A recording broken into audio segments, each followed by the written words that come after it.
مسافر نعیم له یوې پراخې دښتې نه تېرېده. هغه د زلیخا د دردونکي مرګ او د سفر ستومانیو بېشمې کړی و او خپل مزل ته یې لا پسې دوام ورکاوه. په دې ویرانه کې به یې کله کله د شغالانو او لیوانو کریکې اورېدې، خو بېرته به چوپتیا واکمنه شوه. له لږ ځنډ وروسته سپوږمۍ راوخته، د تیارو طلسم مات شو او د ستورو ځلا پیکه شوه. د رڼا د وړانګو په زیاتېدو نعیم شاوخوا لرې لرې غونډۍ ولیدې. د خرما باغونه یې ولیدل. هغه خپل منزل ته نږدې شوی و. اوس له لرې د خپل کلي شاوخوا غونډۍ او باغونه هم د لیدلی شوی. د هغه کلي د ده د رنګینو خوبونو مرکز و او د هرې ذرې سره یې د ده د زړه ټوټې وې. د یادونو او خاطرې او یادګارونه یې ورپه زړه شول. اوس هغه دومره نږدې شوی و چې په یوه پونده یې آس ور رسېدلی شو، خو دی له دومره نږدېوالي سره سره خپلو خیالونو له دې ځایه ډېر لرې د زلیخا وروستي آرام ځای ته ورسوه. د زلیخا د غمجن مرګ دردناکه ننداره یې په وار وار سترګو ته درېده. د هغې وروستۍ جملې یې په غوږونو کې کړنګېدې. ده غوښتل چې دغه دردناکه کیسه لږ ځنډ لپاره هېره کړي، خو داسې یې ګڼله چې ټول کائنات د مظلومیت د دغه شاهکار د آهونو او سلګو نه ډک دي. د کور په باب هم بې شمېره سوداګانو هغه پریشانه کړی و. دی د خپل ژوند د مرکزیت په لور روان و، خو په زړه کې د یو ځوان ولوله او شوق نه و. هغه په خپل تېر ژوند کې داسې بې شمې شوی و چې هیڅ کله په دې شکل پاس نه و سپور. بې شماره خیالونو هجوم پرې راوړی و. ناڅاپه یې د کلي له خوا څه غږونه واورېدل. څک شو. د اورېدو هڅه یې وکړه. د کلي نجونو دایره وهله او سندرې یې ویلې. دا د عربو هغه ساده کلیوالي ساز و چې په ودونو کې به یې غږاوه. د نعیم د زړه درزا تېزه شوه. غوښتل یې والوځي او کور ته ځان ورسوي، خو تر لږ ځنډ د ده احساسات بیرته ساړه او غلي شول. دی د هغه کور انګړ ته ورنږدې شو چې د سندرو غږونه ترې راتلل، او دا د خپل کور و. د خلاصې دروازې په مخ کې آس ودروه، خو یو څه په خیال کې ور وګرځېدل. د وړاندې تګ اراده یې ونه کړه. وړاندې په واده کې مشالونه بل و او د کلي خلک د ډوډۍ په خوړلو مشغول و. څو ښځې د کور په بام راختلې وې. عبدالله د میلمنو په خدمت بوخت و. ده په زړه کې میلمنو د راټولېدو سبب فکر کاوه. ناڅاپه یې په ذهن کې ور وګرځېدل چې تقدیر د عذرا برخلیک پرېکړه کړې ده، او له دې سوچ سره سم د خپل جنت نظیره کور د خپلو هیلو او ارزوګانو هدیره ګڼله. له آس نه پلی شو او آس یې د دروازې نه څو ګامه لرې په یو ونې پورې وتړه او په سیوري کې ودرېد. د کلي یو هلک په منډه بهر راووت. نعیم ور وړاندې شو او د هلک په مخه کې ودرېد. پوښتنه یې ترې وکړه، دا د څه شي میلمستیا ده؟ هلک ووېرېده. نعیم ته یې وکتل، خو هغه په سیوري کې لا ولاړ و. مخ یې په خول کې پټ و. دی یې ونه پېژند. ځواب یې ورکړ، دلته واده دی. نعیم وویل، د چا واده دی؟ هلک وویل، د عبدالله واده دی.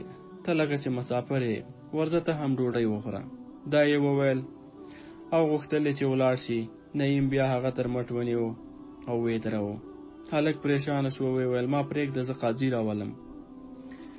که څه هم نعیم ته خپل زړه د دې پوښتنې ځواب ورکړی و، خو د مینې ناکامۍ او مایوسۍ د وروستۍ نندارې په لیدو سربیره د امید لمن پرېښودله. په رېږدېدلي اواز یې وپوښتل، د عبدالله واده له چا سره دی؟ هلک ځواب ورکړ، له عذرا سره دی.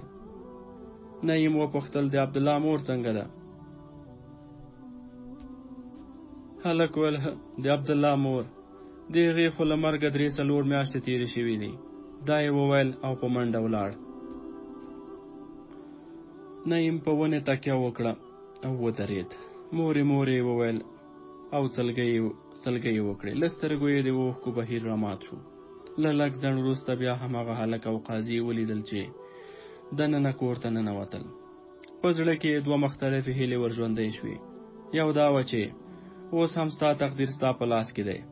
که غواړې نو عذرا له تا نه ډېره لرې نه ده. که عبدالله ستا د ژوندي راتګ نه خبر شي نو هغه اوس هم ستا د زړه د ویجاړ کلي د بیرته ودانۍ لپاره هر ډول قربانۍ ته چمتو دی. اوس هم وخت دی. دوهم غږ یې په زړه کې داسې و چې اوس ستا د لورینې او صبر ازمویښت وخت دی. له عذرا سره ستا د ورور مینه هم کمه نه ده او د تقدیر خوښه هم دا ده چې عبدالله او عذرا سره یو ځای شي. سرخندوی ورور به پر تا قرباني ته چمتو وي، خو دا به ظلم وي. که اوس تا له عبدالله نه د قربانۍ هیله وکړه نو ضمیر به د تل ناقرار وي. هغه تر سن پورې ستا لټون وکړ، اوس ستا د ژوندي راتلونکي نه مایوس شو. له عذرا سره یې واده وکړ. ته زړور یې، مجاهد یې، له صبر نه کار واخله. د عذرا فکر مه کوه، وخت به په خپله ورو ورو ستا له زړه نه د هغې تصویر پاک کړي. آخر په تا کې کومه داسې ښېګڼه ده چې په عبدالله کې نشته. د ضمیر دوهم غږ نعیم ته تر ډېره حده پورې ښه ښکاره شو. هغه احساس کړ چې له اوږې نه یو دروند او د زغم پیټی اوچت شو. څو شېبې وروسته د نعیم دنیا بدله شوه. کوم وخت چې په کور کې دننه د عبدالله او عذرا د نکاح خطبه لوستل کېده، نعیم بهر سر په سجده پروت او دا دعا یې کوله: ای د کائناتو مالکه، په دې واده کې برکت واچوه. عبدالله او عذرا ته په ټول عمر کې خوښي ور په برخه کړې او دواړه یو د بل قربانۍ ته چمتو لري. ای رښتینې مالکه، زما برخه خوښي هم دې دوی کړې. نعیم تر ډېره حده پورې سر په سجده پروت و. کله چې راجګ شو ویې لیدل چې له کوره میلمانه ټول تللي دي. په زړه کې ور وګرځېدل چې ورشه ورور ته د واده مبارکي ووایه، خو یو بل خیال په ذهن کې ور وګرځېد. د هغه د وړاندې تلو جرأت یې ترې واخیست. سوچ یې وکړ چې بېشکه به مې ورور زما په لیدو خوښ شي، خو ښایي هغه پښېمانه هم شي. عذرا خو باید په دې هم ونه پوهېږي چې زه لا ژوندی یم. هغه صبر او سکون به چې عذرا زما د نه راتګ نه د مایوسۍ په حال کې موندلی وي، زما په تګ به بیرته برباد شي. که هغې دا ګڼلی چې زه مړ یم او واده یې کړی، نو بیا به ټول ژوند بې خونده شي. کله چې په دې وپوهېږي چې زه ژوندی یم، ډېره به پښېمانه شي او ژوند به ورته عذاب شي. ځکه خو غوره دا ده چې زه له دې ځای نه لرې ووسم او په خپله بدمرغۍ کې دوی را شریک نه کړم. ضمیر د ده دا سوچ ورسره ومنه. په یوه شیبه کې د غازي خیال په عزم او عزم په یقین بدل شو. نعیم د بیرته راستنېدو نه وړاندې څو ګامه نور هم د خپل د کور انګړ ته ورنږدې شو. د درشل نه یې د خپلو هیلو هدیرې ته د وروستي ځل لپاره وکتل. بیرته یې مخ واړو چې په انګړ کې د چا د پښو غږ یې پام ور واړو. عبدالله او عذرا له یوې کوټې نه راووتل او په انګړ کې ودرېدل. نعیم غوښتل چې ولاړ شي، خو ورور چې د واده د جامو پر ځای زغره کې ولید او عذرا یې لیده چې په ملا یې توره ورتړي. حیران شو او د دروازې په درشل کې ودرېد. هغه زر پوه شو چې عبدالله د جهاد په لور رخصت اخلي. نعیم ډېر حیران شو. د هغه له خپل ورور نه همدا تمه وه. عبدالله چې وسله وتړله طبیلې ته ولاړ، آس یې راووست او بیا له عذرا سره ودرېد. هغې ته یې په مسکا وویل: عذرا ته خو به خفه شوې نه یې؟ عذرا سر وخوځاوه. ځواب یې ورکړ: نه، زه خو غواړم چې تا سره په زغره کې یو ځای د جګړې میدان ته ولاړه شم. عبدالله وویل: عذرا زه پوهېږم چې ته غیرتي یې، خو زه تا نن ټوله ورځ وینم چې په زړه دې لا یو بوج دی. ته یې له ما نه د پټولو هڅه مه کوه، راته یې ووایه. خو ستا د زړه په بوج زه پوهېږم. نعیم کوم داسې څوک نه و چې هیر کړی شي. عذرا، موږ ټول د خدای جل جلاله لپاره پیدا شوي یو او هماغه جل جلاله ته به بیرته ورتلونکي یو. که هغه ژوندی وای، خامخا به تر اوسه راغلی وای. تا ګمان مه کوه چې هغه به ما ته تر تا لږ ګران و. اوس هم که زما په سرخندنه هغه راګرځېدی شي، زه په خوښۍ دې ته تیار یم. کاشکې ته دا سوچ وکړې چې زه هم ستا په څېر په دې دنیا کې یوازې یم. زما هم په دې دنیا کې هیڅوک نشته. موږ دواړه که کوشش وکړو یو بل به خوښ وساتلی شو. عذرا ځواب ورکړ: زه به هم ډېره هڅه وکړم. عبدالله وویل: زما په باب زیاتې اندېښنې مه کوه، ځکه زه هسپانیې ته د کوم خطرناک کار لپاره نه ځم. هغه هېواد نږدې فتح شوی دی. لږې سیمې به هم پاتې دي، هغه به هم موږ زر فتح کړو. هغوی نور د مقابلې توان نه لري. زه به زر بیرته راستون شم او تا به هم له ځانه سره بوزم. زه چې زیات وځنډېږم نو 6 میاشتې به پاتې شم. عبدالله خدای په امان وویل او آس یې په آس یې پښه واړوله. نعیم چې هغه ولید بهر ته راوځي، د دروازې څو ګامه لرې د یو خرما تر څنګ ودرېد. له دروازې نه چې عبدالله راووت، یو ځل یې وزرا ته وکتل او بیا یې آس ته پونده ورکړه او آس یې چارګام کړ. د سهار علامې را څرګندې شوې. عبدالله آس غلوه. هغه تر شا د یو بل آس د پښو غږ واورېد. شاته یې وکتل، ویې لیدل چې یو بل سپور تر ده ګړندی را روان دی.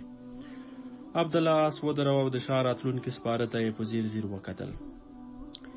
د راغلي سپاره مخ په خول پټ و. عبدالله د هغه په باب اندېښمن شو او په لاس یې د ودرېدو اشاره ورکړه، خو هغه د عبدالله د اشارې هېڅ پروا ونه کړه او ترې تېر شو. عبدالله نور هم پریشانه شو او په هغه پسې آس ورخوشې کړ.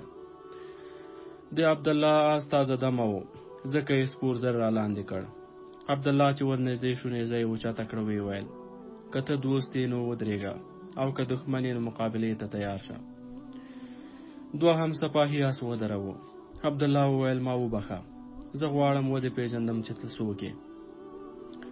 زما یو ورور کټ مټ ستا په شان په آس سپرېده او د آس جلبې هم بالکل ستا په شان نیوه.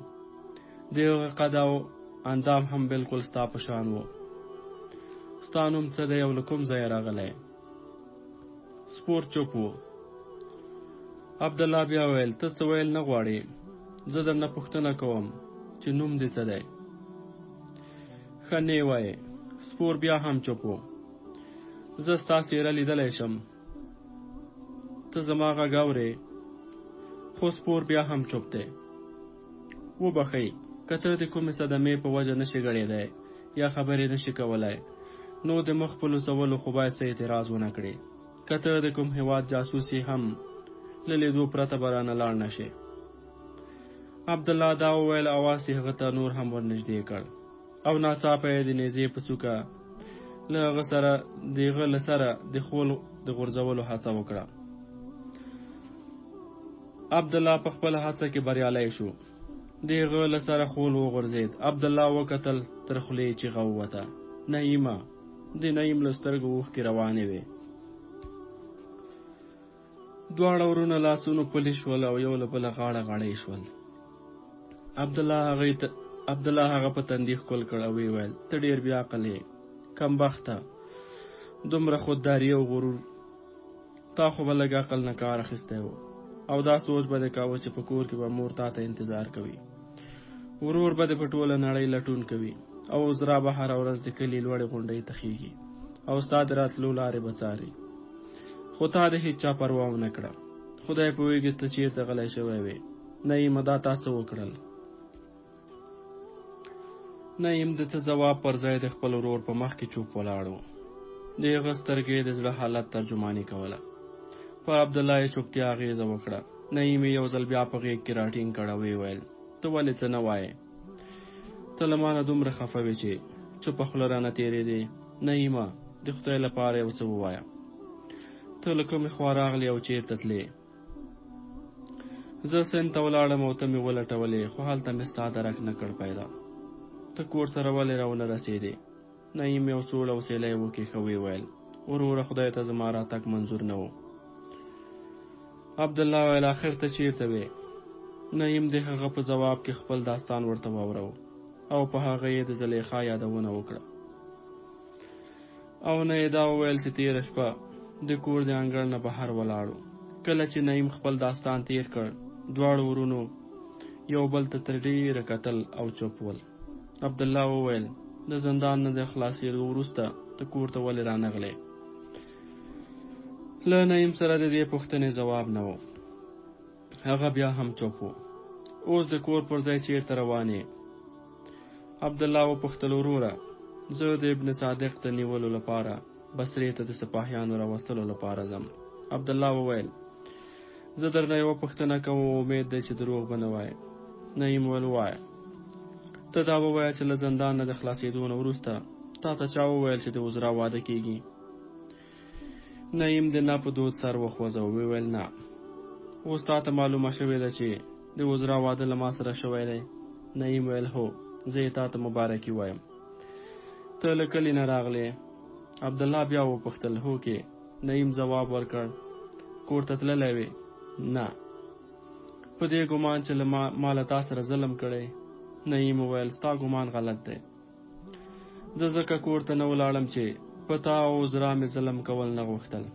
ما ته معلومه ده چې تاسو زما له کور ته راتګ مایوس شوي واست او دا محسوسوله چې عذرا په دې دنیا یوازې ده او هغه ستا ملګرۍ ته اړ ده. کور ته په تګ مې بیا د تیرو زخمونو راتازه کول نه غوښتل. نه مې غوښتل چې د عذرا ژوند تریخ شي. د تقدیر اشارو څو ځلې ما ته دا وښودله چې عذرا زما لپاره نه ده. تقدیر ستاسو د دې امانت د ساتنې لپاره ټاکلی یاست. ما د تقدیر په خلاف جګړه نه غوښته. وروره زه خوښ یم، ډیر خوښ یم، ځکه زه په دې پوهیږم چې ته به عذرا او عذرا به تا خوښ وساتلی شي او ستاسو دواړه له خوښۍ نه پرته ما ته بله ستره خوښي نشته. تاسو به عذرا ته دا مه وایه چې زه ژوندی یم. دا مه ورته وایه چې ما له تا سره ولیدل. نعیمه، ته له ما نه څه پټول غواړې؟ دا داسې کومه معنا نه ده چې زه په دې ونه پوهیږم. ستا سترګې، ستا څېره، ستا بڼه، ستا لهجه او الفاظ هر څه دا په ډاګه کوي. ته د یو دروند بار لاندې یې. عذرا زما د زړه ساتلو لپاره دا قرباني ورکړې او هغه هم په دې ګمان ښایي چې زه ښایي مړ شوی یم. نعیم وویل اوف نعیمه، ما مه خجالت کوه. دا د عبدالله خبره وه. ما ته ډیر زیات ولټولې خو نعیم د عبدالله خبرې ورغوڅې کړې او وویل خدای جل جلاله ته همداسې منظوره وه. عبدالله وویل نعیمه، ته داسې ګمان کوې او نور یې څه ونه ویل. په سترګو یې اوښکې راوخوټېدې. هغه د خپل ورور مخ کې د یو بې ګناه مجرم په څېر ولاړ و. نعیم وویل وروره، ته یو معمولي خبرې ته دومره ارزښت ولې ورکوې؟ عبدالله ځواب ورکړ کاشکې د یو معمولي خبره وه. نعیمه، د مور وصیت و چې عذرا یوازې مه پرېږده. خو هغې ته هېر کړی نه یې. هغه ستا ده. زه ستا او عذرا د خوښۍ په خاطر په خوښۍ هغې ته طلاق ورکوم. ستاسو دواړو ویجاړې دنیا چې سمسوره کړم، نو هغه ډاډ او سکون به ما ته حاصل شي چې یوازې زه پرې پوهېږم. وروره د خدای لپاره داسې مه وایه. که داسې وکړې زموږ درې واړو ژوند به تریخ شي. زه به په خپله ځان ته سپک شم. موږ اوس باید د تقدیر په پرېکړو شکر وباسو. خو زما ضمیر به ما ته څه وایي؟ د نعیم په شونډو یو ډاډمنه مسکا وغوړېده او ویې ویل ستا په واده کې زما رضا شامله وه. ستا رضا څنګه؟ تېره شپه زه هلته وم. څه وخت؟ ستا له نکاح نه لږ وړاندې زه در ورسېدم او ټول احوال مې معلوم کړ. ته کور ته ولې رانغلې؟ نعیم چپ شو. د دې لپاره چې تا د خپل خودغرضه ورور مخ لیدل نه غوښتل. نه والله داسې نه ده، بلکې ما د خپل بې غرضه ورور په مخ کې د خپل مطلب ښکارول بې همتي بلله. ستا راښودلی یو سبق زما په زړه نقش دی. زما سبق؟ هو، ما ته دا سبق تا راښودلی چې هغه مینه چې د ایثار له جذبې نه تشه وي د مینې بللو مستحقه نه ده. زه حیران یم چې ستا په زړه کې دا دومره لوی انقلاب ولې راغی. رښتیا ووایه، ستا په زړه کې خو به د عذرا ځای د بل چا تصویر نه وي نیولی. که څه هم له ما سره داسې شک نشته، خو عذرا په پیل کې موږ ته داسې اندېښنې یادولې. زما باور دی چې د جهاد جذبې ته د سیند په لوري والوزولې. خو بیا هم کله کله داسې ګمان کېده چې ته ځان له هسې واده نه لرې کوې. که کور ته ستا د نه راتګ سبب دا وي هم، نو تا ښه کار نه ده کړی. نعیم چپ شو.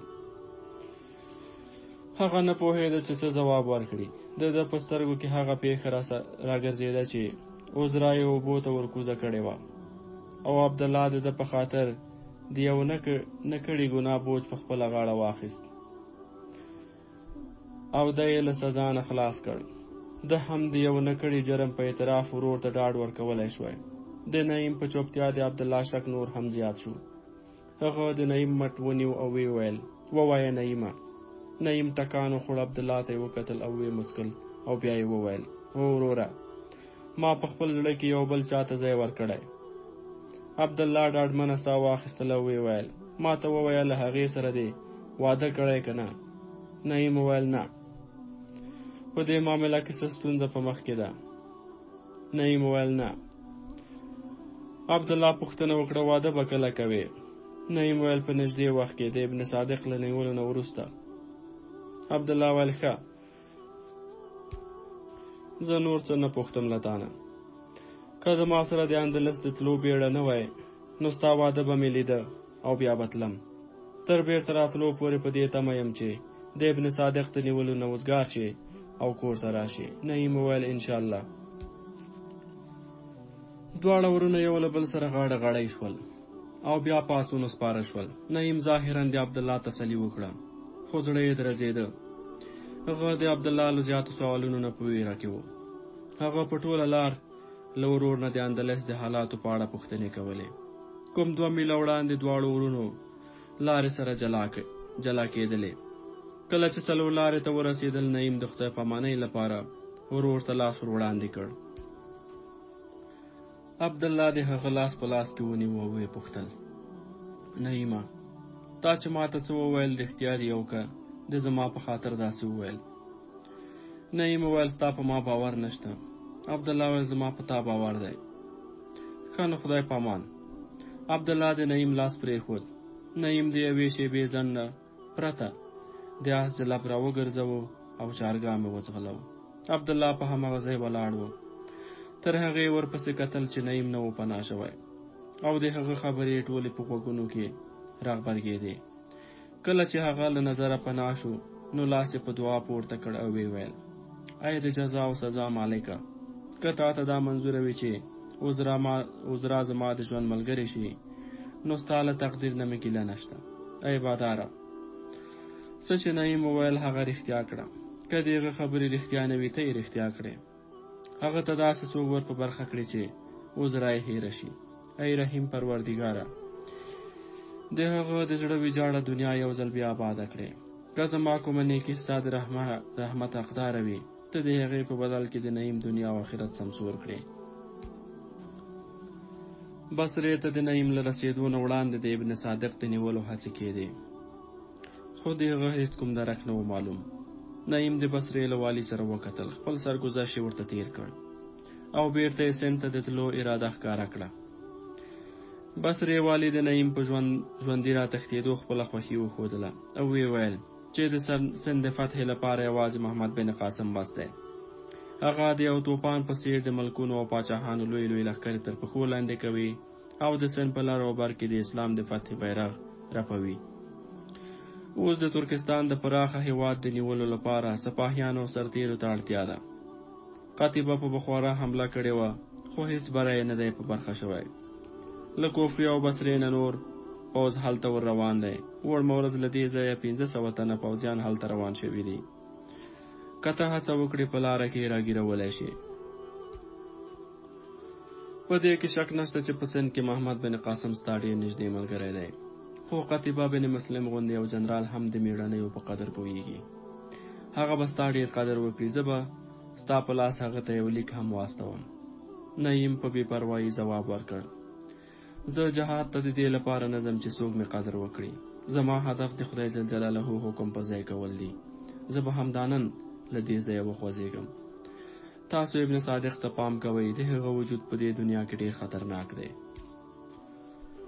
والي وویل ما ته معلوم دی. زه به د هغه د وژلو لپاره ټول ممکن اقدامات وکړم. د خلافت له درباره یې د نیولو فرمان راغلی دی خو تر اوسه یې څه درک نه معلومیږي. تاسو هم له هغه نه هوښیار واوسئ، کېدای شي هغه ترکستان ته تښتېدلی وي. نعیم له بصرې نه رخصت شو. هغه په ژوند کې له عجیبه پیښو سره مخامخ شو، خو د غازي آس ګړندېوالی لا هماغسې و او د هغه شهادت مینه هم هماغسې تازه وه.